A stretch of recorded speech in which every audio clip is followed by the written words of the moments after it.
I hope you all enjoyed that lunch, and you're able to enjoy some dessert, coffee, for the next part of our program, which is the main event, really.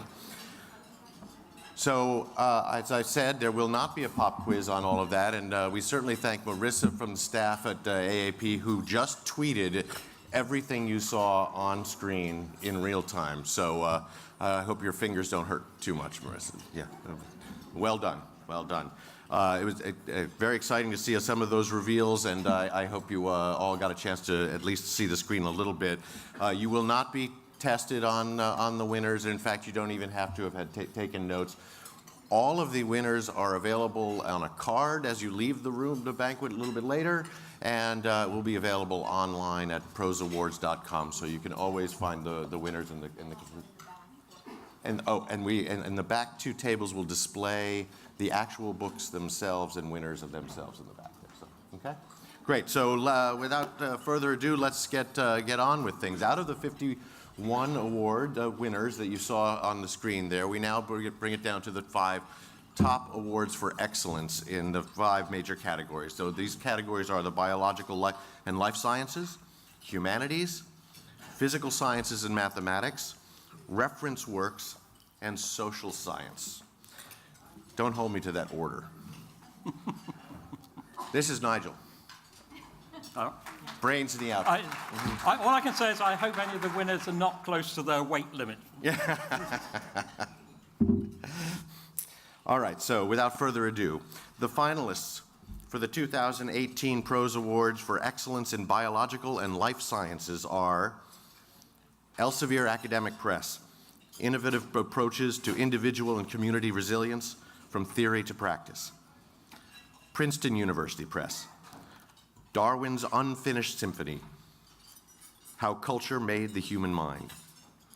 The MIT Press, Language in Our Brain, The Origins of a Uniquely Human Capacity. Elsevier Academic Press, Principles of Gender-Specific Medicine, Gender in the Genomic Era, 3rd edition. Okay, so what's your best guess? Are we putting money on it? Is there money on this? Yeah. So the 2018 PROSE Award for Excellence in Biological and Life Sciences goes to the MIT Press.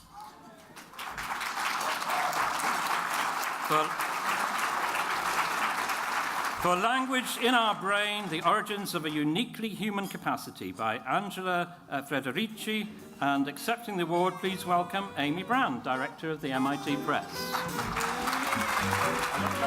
You can't hear Amy.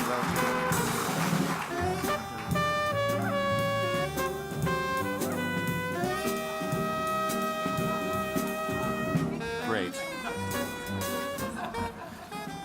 Fantastic. Woo, I'm so excited. So our second award for excellence, these are the finalists for the 2018 PROSE Awards for Excellence in Humanities. This is quite a list, so settle in.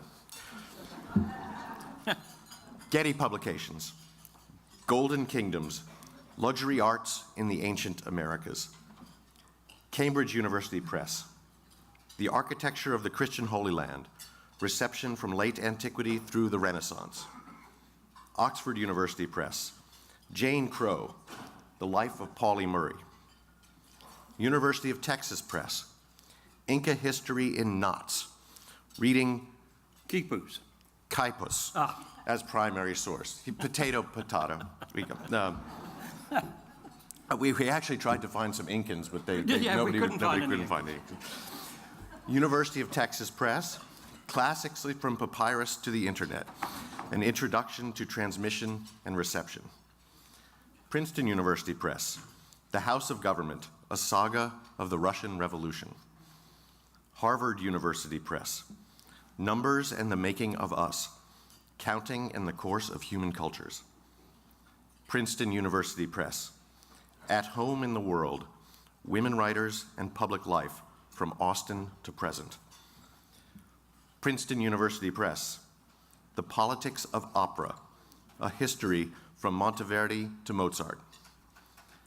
University of Michigan Press, The Fan Fiction Reader, Folk Tales for the Digital Age.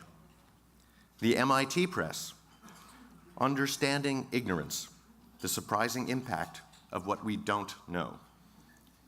Yale University Press, Paul, the Pagan's Apostle. New York University Press, True Sex, The Lives of Trans Men at the Turn of the 20th Century. And Alfred A. Knopf, The Crisis of the Middle Class Constitution, Why Economic Inequality Threatens Our Republic. You memorized them all? I memorized them all, and it was quite a job to separate these out. But I was reaching for the Kippus. Yeah, it's The 2018 PROSE Award for Excellence in the Humanities goes to Oxford University Press, Jane Crow, The Life of Paula Murray by Rosalind Rosenberg. And accepting the award is David Croty, Editorial Director, Journals Policy, Oxford University Press.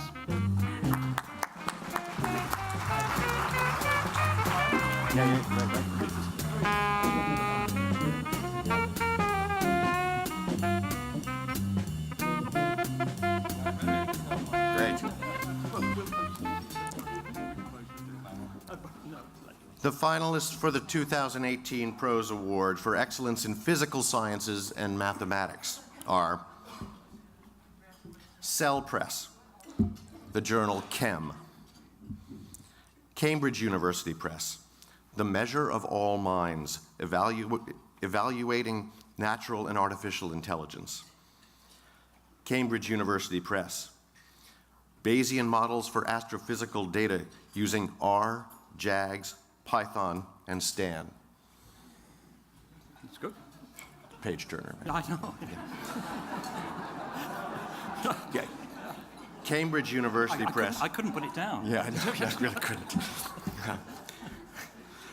Cambridge University Press, Earth History and Paleogeography.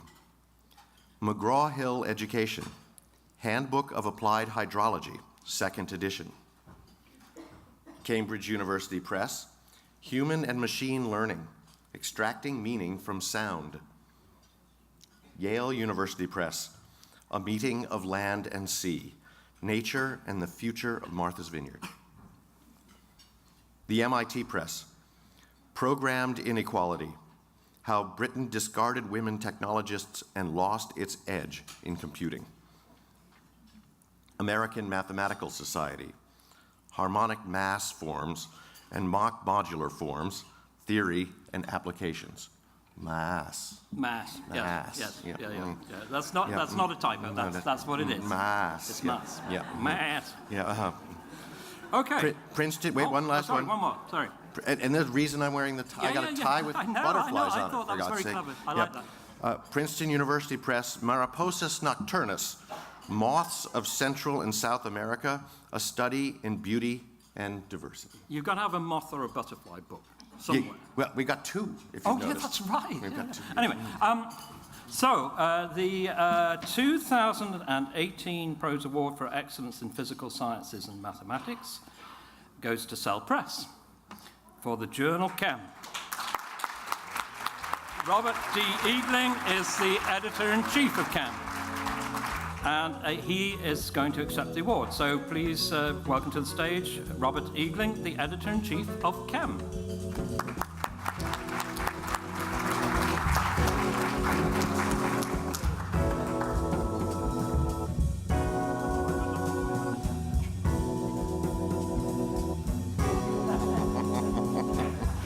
Great, that's a good one. The finalists for the 2018 PROSE Award for Excellence in Reference Works. Cambridge University Press, The Cambridge History of Communism.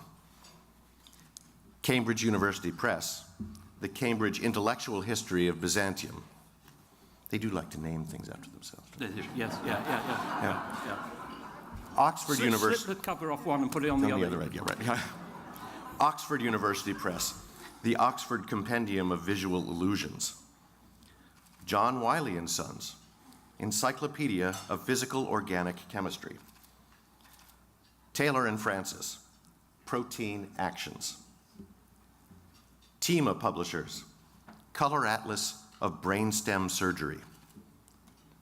Bloomsbury Publishing, A Practical Guide to Studying History, Skills and Approaches.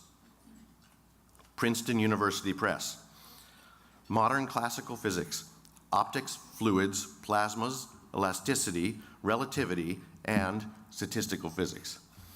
I was going to put that to a melody. Yeah. Yeah. Elsevier. Find something that rhymes with it. Yeah. Elsevier Academic Press, Forensic Science Reform, Protecting the Innocent. And wait, don't change that one. That is a great graphic on the front of that. Yeah. It's beautiful. I really like that one. Okay, now we can move on to that. Bloomsbury Publishing, Arcadian Library Online. Sage Publishing, JDR Clinical and Translational Research. Cell Press, the journal Chem. Sage Publishing, Communication and Sport.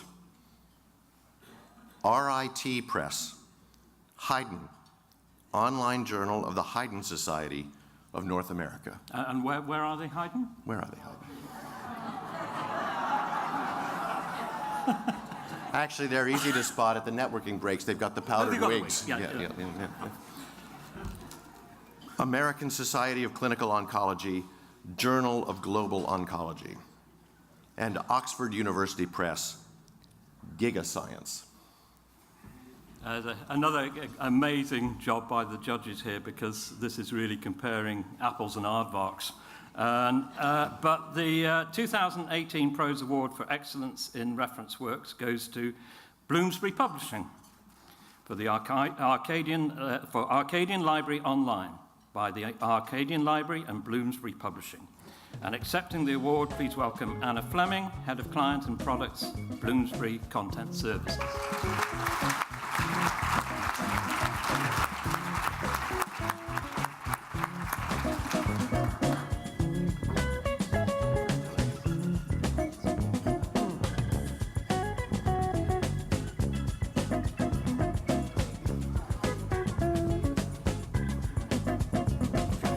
Great.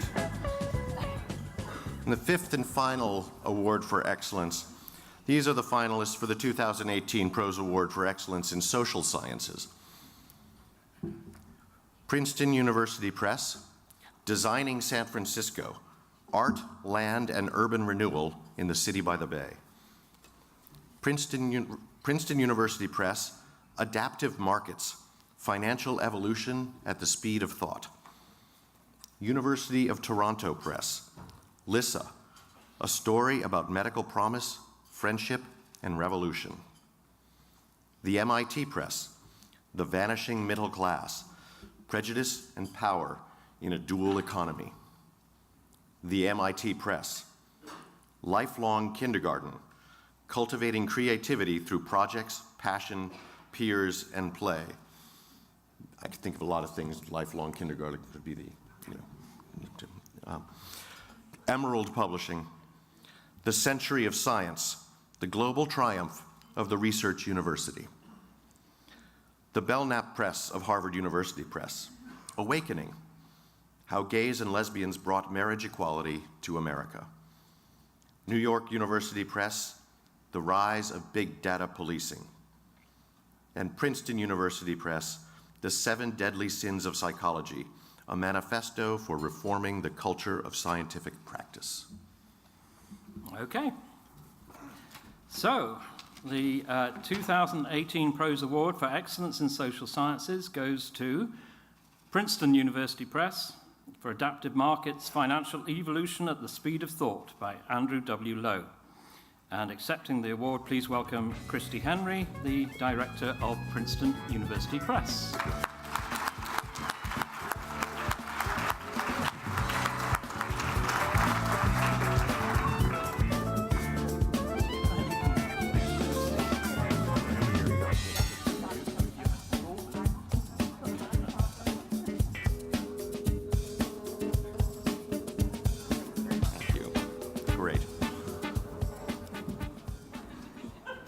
So congratulations to all of the excellence winners, the 5 we just announced. Now, as I mentioned, these winners, these 5 winners, now form the nominees for the R.R. Hawkins Award, which is the main prize of the year. Presented since 1976, the R.R. Hawkins Award is the top prose prize. It's named in honor of Reginald Robert Hawkins, former chief of the Science and Technology Division of the New York Public Library. This award recognizes exceptional scholarly work in all disciplines and is given for the most outstanding scholarly work among the year's entries. So let's get to it. The finalists are the MIT Press, Language in Our Brain, The Origins of a Uniquely Human Capacity. Oxford University Press, Jane Crow, The Life of Pauli Murray. Cell Press, the journal Chem. Bloomsbury Publishing, Arcadian Library Online.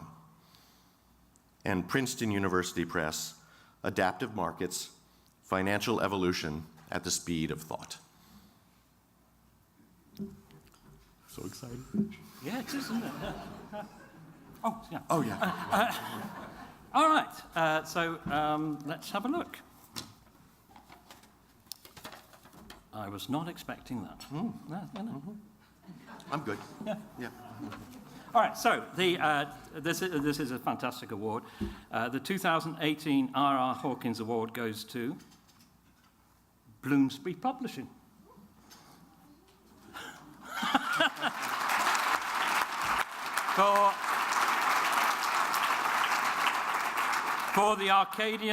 For Arcadian Library Online by the Arcadian Library and Bloomsbury Publishing. The Arcadian Library we know is in London, but we know very little about it other than that. But accepting the R.R. Hawkins Award, please welcome back Anna Fleming, Head of Client and Products from Bloomsbury Content Services.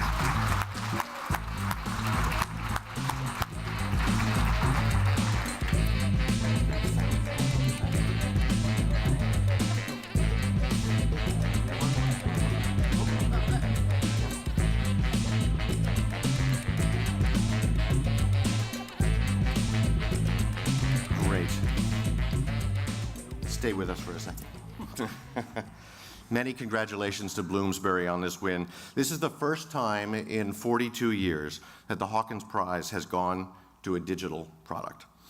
The Arcadian Library Online is a worthy recipient for this double recognition. Not only does Arcadian Library Online have an astoundingly timely, relevant, and even revelatory content set, but the online version adds invaluable apparatus, an elegance of design, and a thoughtfulness of architecture that both elucidates the content and evokes the richness of the underlying manuscripts. The online library manages to amplify the content through the digital medium without distorting it, a balance all of us in scholarly publishing should strive to strike in the digital future. Let's take a look at a video to show you a little bit about this product that I'm sure not many of you are familiar with. If we could.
we're very fortunate to have Anna Fleming with us here from Bloomsbury to tell us the fascinating story of this library, the online product, and the challenges Bloomsbury faced in making it a reality. So please give Anna another round of applause as we welcome her to the microphone to give us a few more remarks.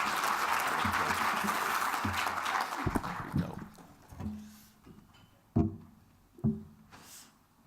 Thank you so much. I am delighted and somewhat amazed to be here to accept this award for Arcadian Library Online on behalf of Bloomsbury Publishing and the Arcadian Library. It is such an honour to have won the award, given the high quality of the books and projects in contention, but also looking at the screen, the diversity, the significance, and the importance of so many of the other projects that we've just seen. The Arcadian Library is a private library focused on the shared heritage of the Middle East and the West. Its collections range from the 10th to 20th centuries and include travel writing, histories, literary works, scientific and medical texts, maps, documents, prints. Bloomsbury worked with the library over the course of 8 months to manage the digitization of its foundation collection, focused on the history of science and medicine, and the development of a digital archive platform to make it available to academic libraries, institutions, and scholars worldwide. The foundation of the library itself lies in the founder's early experiences at college. He was sent off to America for the first time with a heavy suitcase full of textbooks and a saddlebag of pencils, his mother having a suspicion that there may be no pencils but plenty of horses in the land of cowboys. And that's totally true, beginning his undergraduate study in the US, he was surprised and shocked to learn that the rich history of Persian and Arab scientific thought and discovery, taken for granted in his own country, was not known by his fellow students or even mentioned in the teaching of the Western tradition by his professors. That experience was the beginning of a lifelong passion to increase understanding of the Arab and Islamic world's contribution to knowledge, and his suitcase was the starting point for the collection that was to become the Arcadian Library. The founder, along with his family, and with the help of rare book experts and scholars, gradually began collecting and cataloguing examples of the very best museum-quality items that illustrate the ways in which Europe and the Middle East have influenced each other over time. 40 years on, the library has grown to over 10,000 items, recording the historical interface between East and West, and is now run as a private family foundation. However, its acquisition policy has always been secondary to its ethical mission to facilitate peaceful dialogue between East and West in a tense age in which the need for intercultural understanding between the Islamic world and the West is surely increasingly urgent and acute.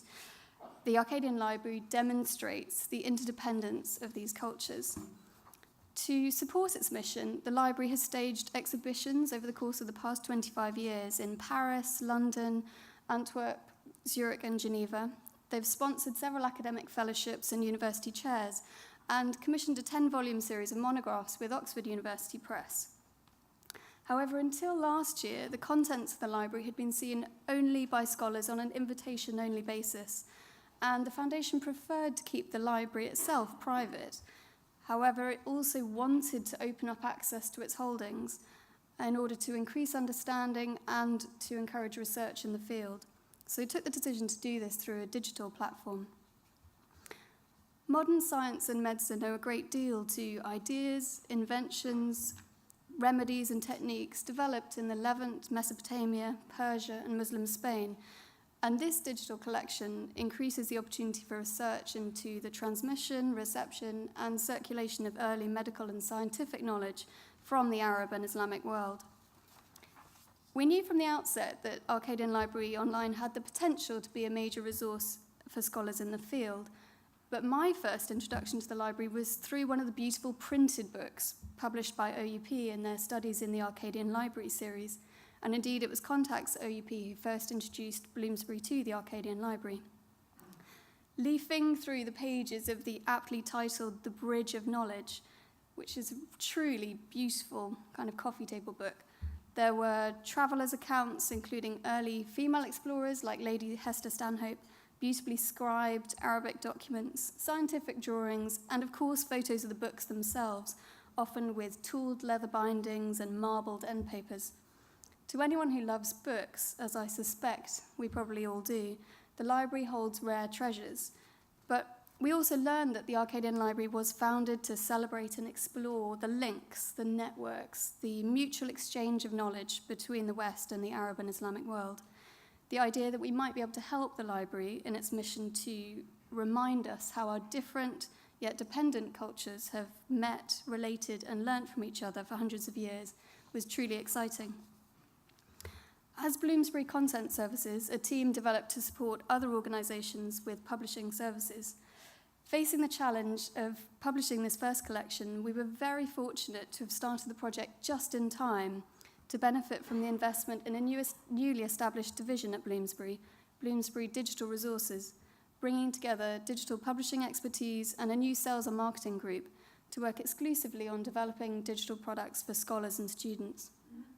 With product development, user experience, content design, quality assurance and project management based in London, scholarly indexes in different universities, sales and marketing in New York, and digitization, editorial, indexing, and development partners in the US, the UK, and India, it was truly an international team, reflecting our ambition to try and work as one global Bloomsbury rather than in regional silos. On a practical level, web conference stand-up calls with 20-plus members across time zones were an ongoing challenge. When we were trying to define the scope of the project, we knew we wanted to try and do justice to these works in digital form and to enable the researchers to learn more about the ways knowledge travelled across continents and cultures. We learnt from user research that the books needed to be easy to read and to navigate in digital form, and that for some disciplines, for example book history, scholars wanted to be able to see the book as an artifact as well as a set of images, so we digitized bindings, page edges, clasps to give a better sense of the text as object.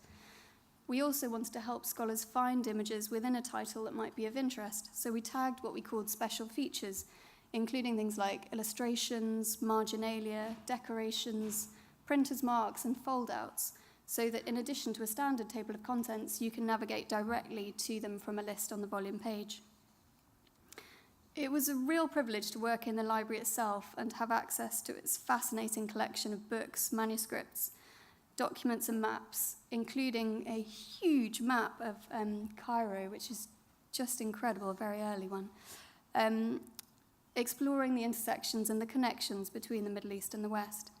To mention just one of the texts that really stands out to me, perhaps the most fascinating in some ways, is Ibn Batlarish's Kitab al-Musta'ini, please forgive my horrible pronunciation, or Book of Simple Medicines, a manuscript written in 1130 in Aragon, Spain, some 24 years after the original. It lists remedies including some familiar herbs and simple medicines made from animal, plant, or mineral sources, in tabular form, so you see the Arabic remedy, a description, and then its name in other languages, including Syriac, Berber, Persian, and Latin. It also includes some Visigoth and Carolingian script, and is thought to be the earliest example of Latin text written on paper. It's one of those texts that when you look at it, it's really astounding, and particularly when you see Latin words that you might recognize, like verbena, or the Latin word for chickpea, which I now forget. And then you see the multiple variants in all these different scripts, sometimes in different colors. It's a really fascinating example of the rich cross-currents of intercultural dialogue in 12th century Spain. One of the most rewarding moments was witnessing the reaction of library staff when they viewed the text on the prototype platform for the first time, zooming into details that were unclear on the physical page but could be explored in more detail on screen, discovering, for example, new evidence of provenance by finding an inscription that had gone unnoticed on a title page, or being able to read marginalia and sometimes Arabic script that was just too small to really read well on the page. Of course, while you gain in digital from better discoverability and the opportunity to see that kind of detail, you also inevitably lose the sense of the book as an artifact, its weight, its smell, and the thrill of handling an early printed book or 12th century manuscript. Although, of course, from a conservation perspective, there are huge benefits in avoiding the need to handle the original texts, which are often really fragile. One challenge for future projects in that regard is that while the regular rectangular images on a screen help you to zoom in and to explore that detail, the consistent rendering on a digital platform also minimizes a sense of scale, so you can't see that a volume with its pages thick and curved with age is also tiny, no bigger than the size of my phone, whereas another one with, say, beautiful prints of animals of the Levant is 6 times as big but very slim. And sadly, some books, including some of the most beautiful, were simply too large to digitize on site, so had to be excluded from our first collection. Another benefit of the book over platform is your ability to leaf through it fairly quickly. And we wanted to try and replicate this with a scroll bar so that scholars could quickly navigate between sections of a book rather than click through sets of images.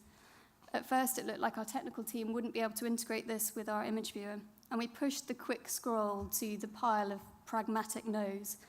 Until the next day, we heard that one developer had carried on working at it, couldn't let it drop until he'd found a fix for the challenge. One of the greatest challenges was undoubtedly launching with a dual language platform. The Arcadian Library were clear that they wanted to enable scholars globally to access their holdings and specifically to encourage and support researchers and students in the Middle East by having metadata available in Arabic as well as English.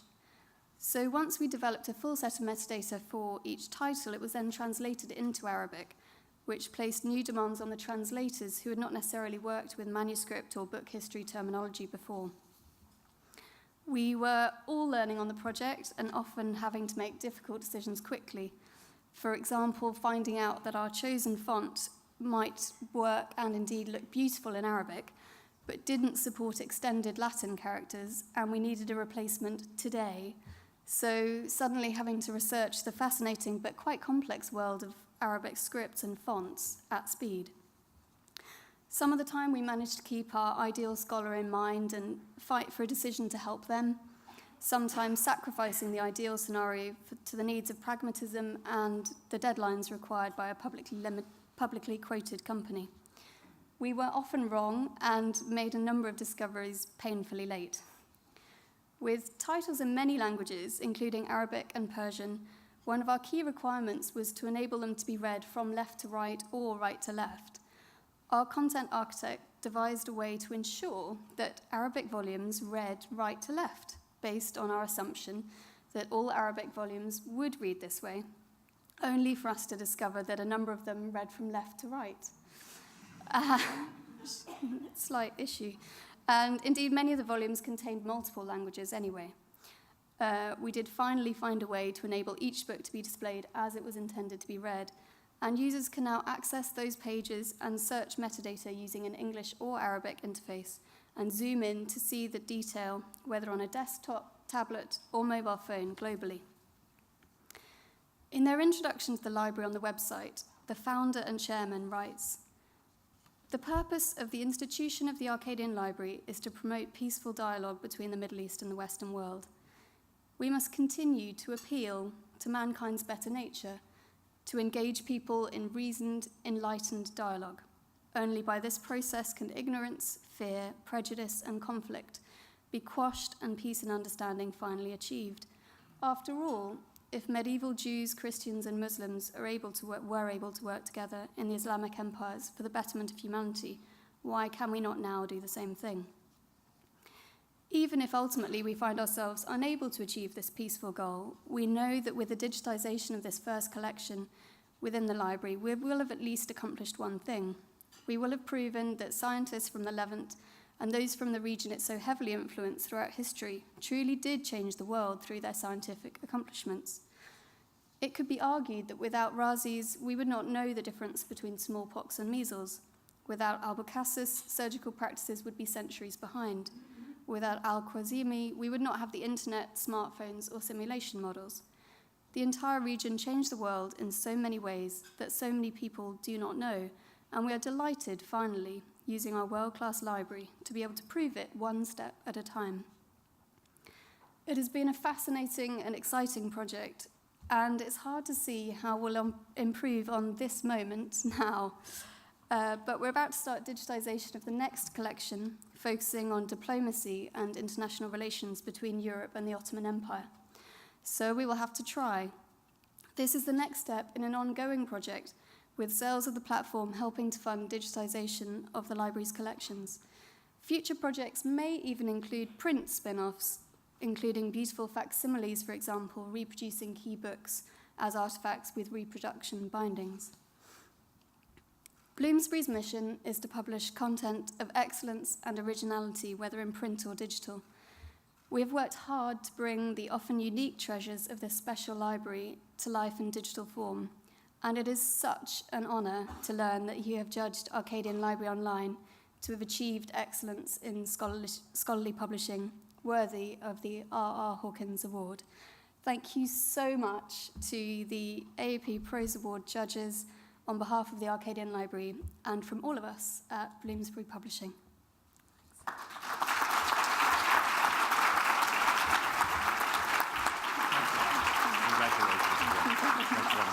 That's beautiful. Yes. Many congratulations. So thank you all very, very much for coming and enjoying the program. I hope you enjoyed it as much as we did. I wanted to thank a few people here at the end before we let you go. We certainly want to thank Synveo Publisher Services again for their sponsorship, and I know that Mary Ann and Atul are here, so thank them personally if you get a chance to. Also like to thank our support from James and from the AAP staff, Susanna, Marissa, who's tweeting her fingers to the bone in the back there, and all the judges, several of whom are here today, and you'll see judge on their badge, so thank them as well. Annie as well. We'd like to thank Annie, who helped us out a lot, especially in uncovering. We got to uncover those books in the back there. Don't forget to grab a list of winners on your way out. Marissa's got them there, so to take a list with you and share them with your colleagues. Thank you all so much. We'll see you next year. Thank you very much.